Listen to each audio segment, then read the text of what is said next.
माझे वडील मला विष देऊन मारून दूर फेकून आले. ते मला बोलायचे, की "तू आमची इज्जत धुळीला मिळवली आहेस. आमचे नाक कापले आहे." मला माहीत नव्हतं, की मी असं कोणतं काम केलं होतं, ज्यामुळे त्यांची इज्जत धुळीला मिळाली होती. मी फक्त एक अपंग मुलगी होती, जिला या दुनियेची काही समज नव्हती, जिचा या समाजासोबत काही संबंध नव्हता. माझ्या वडिलांनी मला विष दिलं होतं. त्यांच्या नजरेत मी मेले होते. परंतु एका चांगल्या माणसाची माझ्यावर नजर पडली आणि त्याने माझा जीव वाचवला आणि मग त्यानंतर तो मला त्याच्या घरी घेऊन गेला. 3 वर्षानंतर जेव्हा मी 17 वर्षाची झाले, तेव्हा त्यांनी माझ्यासोबत लग्न केलं. मी त्याच्यासोबत खूप खुश होते. एके दिवशी मोलकरीण रडत-रडत माझ्याजवळ आली आणि मला बोलू लागली, "ताई, माझ्याकडून हा अत्याचार बघितला जात नाही." जेव्हा मी तिला विचारलं, "कोणता अत्याचार?" तेव्हा ती बोलू लागली, "आज रात्री तुम्ही तुमच्या पलंगाखाली बघा. तुम्हाला स्वतःला सगळं काही समजेल. तुम्हाला समजेल की साहेब तुमच्यावर एवढे मेहरबान का आहेत." रात्री नवरा झोपल्यानंतर मी जसं माझ्या पलंगाखाली पाहिलं, तेव्हा माझ्या डोक्यावर आभाळ कोसळलं. असं वाटत होतं, की आता माझा जीवच निघून जाईल. कारण की तिथे तर माझं नाव सीमा आहे. माझे वडील एका प्रायव्हेट कंपनीमध्ये जॉब करत होते. माझ्या आईला देखील जॉब करण्याची खूप हौस होती. परंतु माझे वडील तिला जॉब करू देत नव्हते. माझे वडील माझ्या आईच्या सौंदर्यामुळे तिला बाहेर जाऊ देत नव्हते. माझ्या आईचे शिक्षण माझ्या वडिलांपेक्षा जास्त होते. माझी आई बोलायची, की "तुम्ही माझ्या शिक्षणावर जळता, त्यामुळे तुम्ही मला जॉब करू देत नाही." आणि मग याचमुळे दोघांचं एकमेकांसोबत अजिबात पटत नव्हतं. नेहमी त्यांच्यामध्ये भांडण व्हायचं. आईच्या बोलण्यामध्ये जास्त प्रभाव तिच्या मित्र-मैत्रिणींचा होता, जे नेहमीच आईला त्यांच्याकडे असलेल्या मोठ्या-मोठ्या महागड्या वस्तू दाखवायचे. आईच्या मनामध्ये देखील कधी-कधी इच्छा निर्माण व्हायची, की ती देखील या अशा महागड्या वस्तू वापरू शकेल. तिला तिचं राहणीमान खूपच साधं वाटायचं. खरं तर आमच्या घरामध्ये कोणत्याच गोष्टीची कमी नव्हती. माझे वडील एवढे नक्कीच कमवायचे, ज्यामुळे घरातला घरखर्च आरामात भागू शकत होता. जेव्हा माझा जन्म झाला, तेव्हा दोघेही खूप खुश होते. परंतु जेव्हा त्यांना समजलं, की त्यांची मुलगी अपंग आहे, तेव्हा ते एकमेकांवर आरोप लावू लागले. त्यांना एक धष्टपुष्ट तंदुरुस्त मूल पाहिजे होतं. माझ्या आईला तिच्या मैत्रिणींना सांगायला लाज वाटायची, की तिची मुलगी अपंग आहे. माझे वडील तर तसेही मला त्यांच्यावरचं ओझंच समजत होते. मी पूर्ण दिवस फक्त रडत असायचे. एक आजी होती, जी माझी खूप काळजी घ्यायची, माझ्या जवळ बसायची. असंच मग मी मोठी होत गेले. मला कुठे जायची परवानगी नव्हती. मी आई-वडिलांचे भाषण बघत आले होते. आईचं ते सौंदर्य माझ्यात देखील आलं होतं. परंतु त्या सौंदर्याचा काय उपयोग जेव्हा कोणी माझ्यावर प्रेमच करत नव्हतं, जिथे मला फक्त ओझं समजलं जात होतं. माझे वडील बोलायचे, "माहीत नाही कोणत्या गुन्ह्याच्या शिक्षेमध्ये आपल्याला ही अशी मुलगी दिली आहे." खरं तर मी त्यांची एकुलती एक मुलगी होते. माझ्या आई-वडिलांना अजून दुसरं मूल नको हवं होतं. फक्त मला बघून बोलायचे, की "दिसायला तर इतकी सुंदर मुलगी आहे. जर ही स्वतःच्या पायावर चालू शकली असती, तर आता कोण हिच्यासोबत लग्न करेल?" माझं मन करायचं, की माझ्या आई-वडिलांनी माझ्यावर प्रेम करावे, माझे लाड करावे. परंतु ते तर माझ्याकडे बघायला देखील तयार नव्हते.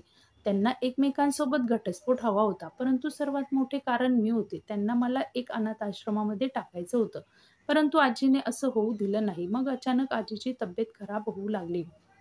तेव्हा कोणी मला विचारत देखील नव्हतं. आजीवर उपचार देखील केले जात नव्हते आणि मग ती एका महिन्यानंतर मला कायमची सोडून गेली. मी खूप रडले. मी विचार करत होते, की देवाने देखील मला त्यांच्याजवळ बोलावून घ्यावं.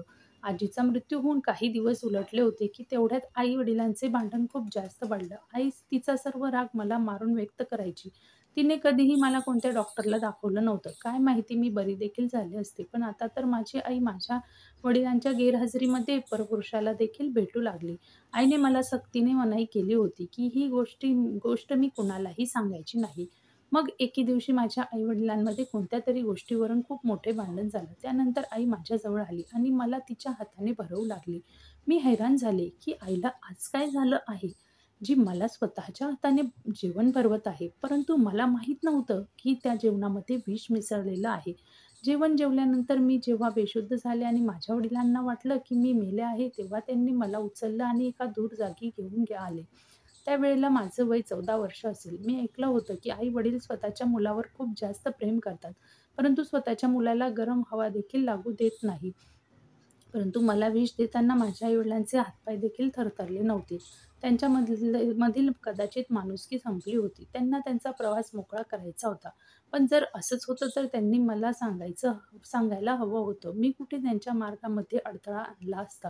मला मारण्याची काय गरज होती? कदाचित त्यांना असं वाटत होतं, की त्यांनी मला मारून टाकलं आहे. पण बोलतात ना, की मारण्यावाल्यापेक्षा वाचवणारा मोठा असतो. मी खरंच मेले असते, परंतु ऐन वेळेला एका चांगल्या गृहस्थाने माझा जीव वाचवला. मी दवाखान्यात बेडवर होते. मी खूप हैराण झाले होते. आजच्या जगात कोण इतकं करतो? येथे तर माझ्या स्वतःच्या सख्ख्या आई-वडिलांनी मला कचऱ्यात फेकून दिलं होतं. माझ्यासाठी तोच एक खूप मोठा धक्का होता.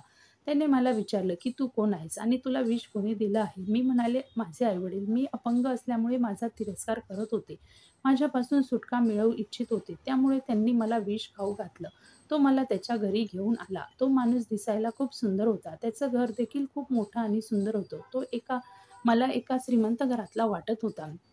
मी त्या गृहस्थाला विचारलं, की "तुमच्या घरामध्ये कोणीच राहत नाही का?"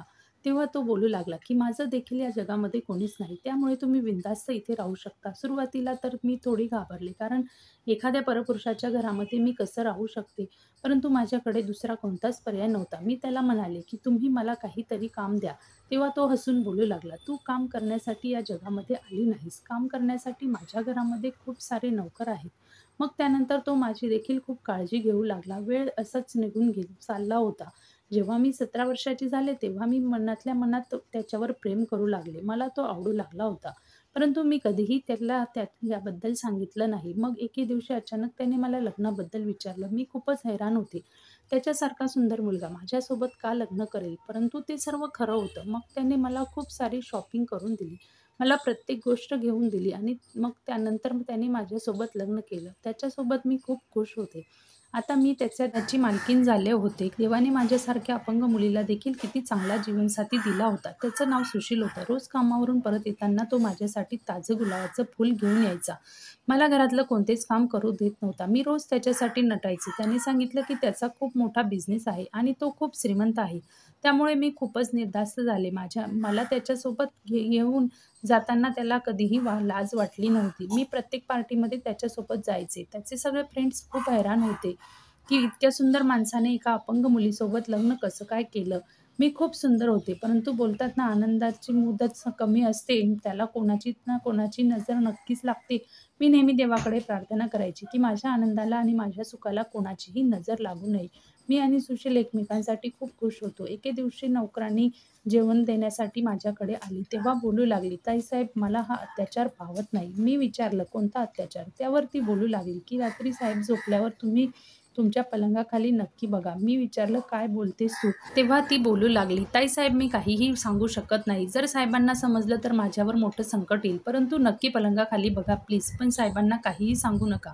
नाहीतर ते मला कामावरून काढून टाकतील." मी हैराण झाले, की ही तर माझ्या नवऱ्याच्या विश्वासातली कामवाली आहे. जर मला कुठे जायचं असेल तेव्हा तीच माझी व्हीलचेअर पकडायची. मी खूप हैराण झाले. त्या रात्री मी माझा नवरा झोपण्याची वाट पाहू लागली, की शेवटी असं पलंगाखाली काय आहे? माझ्या तर मनात देखील कधीच विचार आला नव्हता, की मी पलंगाच्या खाली असं काय असेल?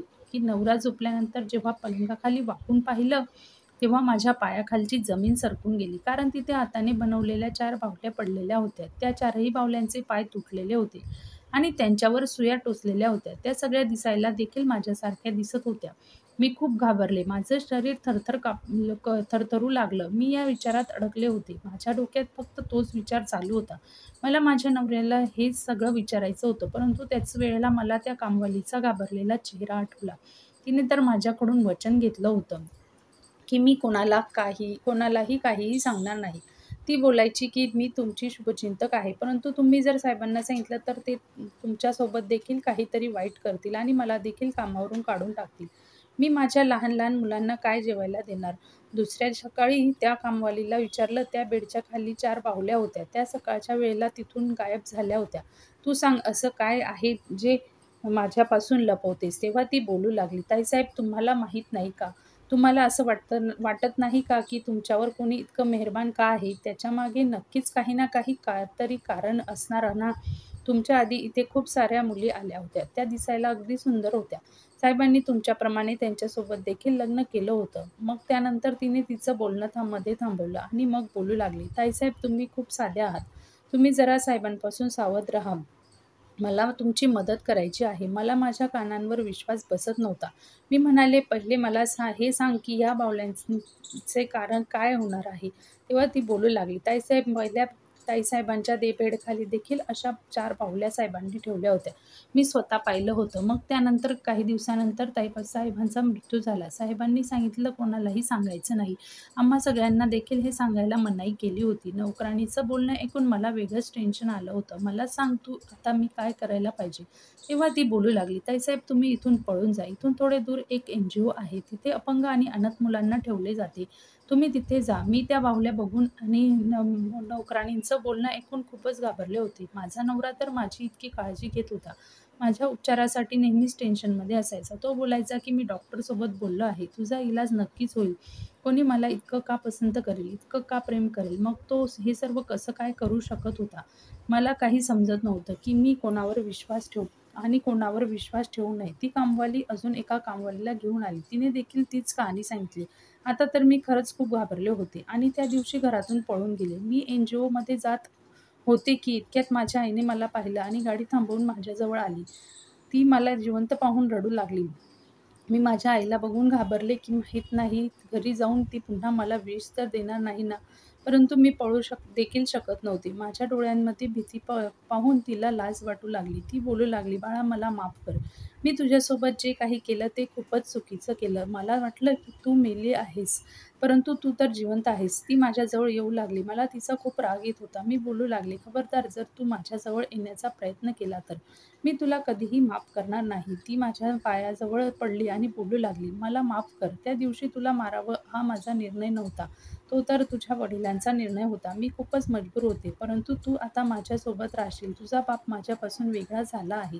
ती रडू लागली आणि बोलू लागली, "माझ्यावर विश्वास ठेव. माझ्या आतील मायेला समजून घे. मला फक्त एक संधी दे." माझं देखील मन भरून आलं. मी तिला मिठी मारून खूप रडले. ती मला तिच्या घरी घेऊन आली. मी विचारलं, "पप्पांचा आणि तुझा घटस्फोट का झाला?" तेव्हा आई बोलू लागली की "मला तुझ्या वडिलांसोबत राहायचे नव्हतं.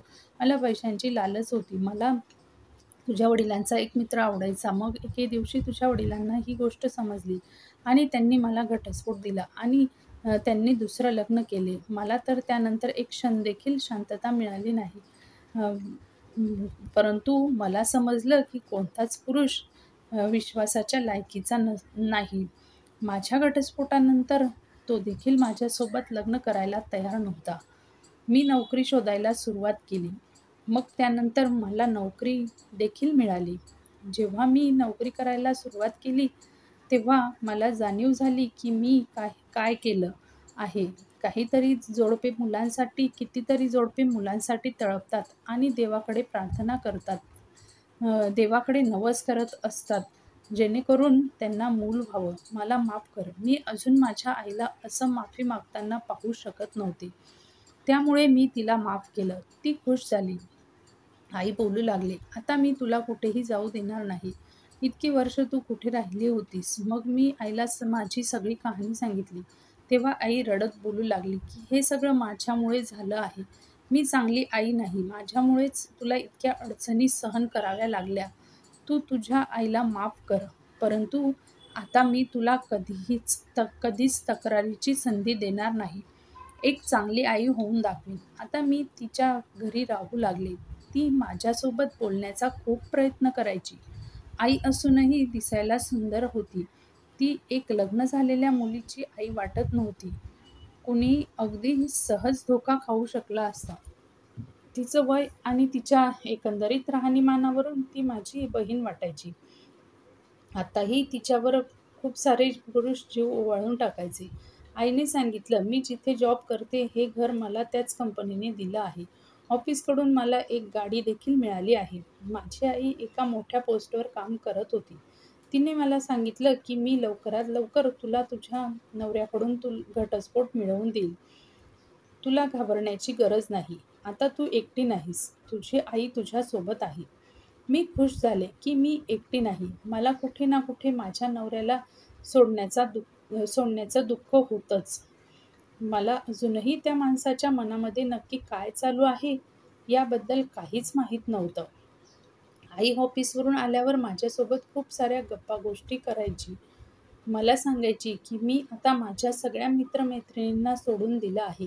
सगळ्या मला कमीपणा आणायच्या. त्यांनी माझ्या आतमध्ये विष कालवलं होतं. मी म्हणाले, "माणूस तर चुकांमधून शिकतो. तेव्हा माझी आई एकदम शांत झाली. मला तिथे राहून 1 महिना झाला. एके रात्री मला तहान लागल्यामुळे मी उठले आणि तिच्याकडे येऊ लागले. परंतु मला माझ्या आईच्या खोलीतून आवाज येत होता. माझ्या मनात जरा कुतूहल निर्माण झालं. मी विचार केला, बघूया तर रात्रीच्या वेळी आईच्या खोलीमध्ये कोण असू शकतं. आईने तर सांगितलं होतं, की तिने तर सर्वांसोबत संबंध तोडले आहेत. मी बाहेरच थांबून ऐकलं तर मला एका पुरुषाचा आवाज येत होता. आईला तो माणूस बोलत होता, "तू लवकरात लवकर तुझ्या मुलीला घटस्फोट मिळवून दे, नाहीतर मी तुला नोकरीवरून काढून टाकेन." तो आईचा बॉस होता, पण रात्रीच्या या वेळेला तो आईच्या खोलीत. मला हे सगळं अजिबात ठीक वाटत नव्हतं. मग तो बोलू लागला, "तू जे माझ्यासोबत लग्न करण्याचं स्वप्न पाहतेस, तुझं ते स्वप्न तेव्हाच पूर्ण होईल जेव्हा तू माझं काम करशील. जर मी तुझ्याकडून माझं घर आणि गाडी काढून घेतली, तर तू रस्त्यावर येशील. तू अजूनही तुझ्या मुलीला घटस्फोट मिळवून दिला नाहीस. मी इतकं काही केलं, तुझ्या मुलीच्या कामवालीला पैसे दिले, तिला घरातून हाकलवून लावलं. तुझ्या मुलीच्या मनामध्ये संशय निर्माण केला, खोटे बाहुले बनवून पलंगाखाली ठेवले. ती अपंग मुलगी माझ्या मुलाच्या आयुष्यामध्ये मला नको आहे." मी हैराण होते. हे तर माझ्याबद्दलच बोलले जात होते. नक्कीच तो माणूस माझ्या नवऱ्याचा बाप होता. माझी आई बोलू लागली, "जसं तू बोलणार तसंच होणार. आता तुला तक्रार करण्याची संधी मिळणार नाही. मी माझ्या मुलीच्या मनामध्ये माझी जागा निर्माण केली आहे. ती खूपच साधीभोळी आहे. मी तिच्याकडून सही करून घेईन." आता मला सर्व काही समजलं होतं. मला आता माझ्या स्वतःच्या कमी बुद्धीवर खूपच राग येऊ लागला होता, की मी इतका माझ्या प्रेम करणाऱ्या नवऱ्यावर विश्वास ठेवला नाही. मी किती सहजपणे त्यांच्या जाळ्यात ओढली गेली होती. जी आई स्वतःच्या मुलीला विष देऊ शकते, ती अचानक इतकी चांगली कशी काय होऊ शकते? हा तर व्यवस्थित आखलेला प्लॅन होता. ती कामवाली देखील या सर्वांमध्ये सामील होती. मी त्यांच्या बोलण्यामध्ये आले.